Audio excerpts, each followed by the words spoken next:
ჩაწოდება საჯარიმოში დაარტყმა და გაადარჩა. თელავის ალია იყო ძალიან ახლოს გოლის გატანას და შეხვედრის 25 წუთზე. არა და თითქოს იმის თქმას ვაპირებდი, რომ რიცხობრივ უმცირესობაშია დინამო და ახლა შეტევაზე ფიქრი შეიძლება დინამო მაინც და მაინც არ გადაწყვიტოს თქო. ხარებაშვილის ბრწყინვალე გადაცემა სალია და 1-0 ვალერიან გვილიამ მოახერხა დინამოლთან რიგებში სადებიუტო გოლის გატანა შეხვედრის 27 წუთზე. დინამოელები საკმაოდ მშვიდად აკონტროლებდნენ ბურთს მოედნის ცენტრის ფარგლებში და საბოლოოდ ეს არაჩვეულებრივი კომბინაცია ვალერიან გვილიას გატანილი გოლით დაგვირგვინდა.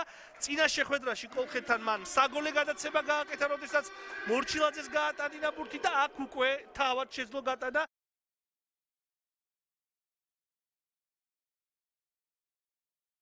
გაბიტაშვილმა დაარტყა ძალიან სახიფათოდ, იყო ასლეტა და იქნება კუთხური, რომელსაც მარჯვენა ფლანგიდან მოაწვდიან ახლა თელაველები.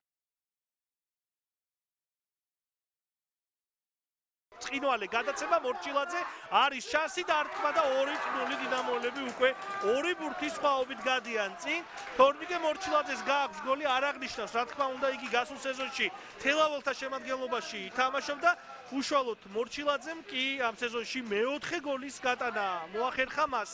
3 გოლი ჰქონდა გატანილი, წინა შეხვედრაშიც გაიტანა, აქ კი საგოლე გადაცემა ცოტნე ბერელიძემ შეასრულა.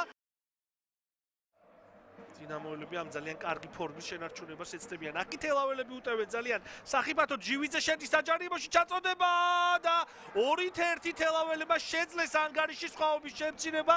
ტაიმის ბოლო წუთზე და ვითარება მნიშვნელოვნად დაიძაბა შეხვედრაში. 2-1 მინიმალურიღაა სხვაობა, არა და თითქოს ყველაფერი მშვიდად მიდიოდა დინამოსთვის, მაგრამ ტატო ჟივიძე, რომელმაც წინა შეხვედრაშიც მოახერხა გოლის გატანა, ამ შეხვედრაში ძალიან სახიფათოდ აწვის ბურთს საჯარიმოში და საბოლოოდ იქ როგორც ჩანს საბახვადაგიანი ცდილობდა ბურთის გამოტანას, მანამდე სიკაჩი შეეხო ბურთს და საბოლოოდ ბურთი ჩაიჭრა დინამოელთა კარში.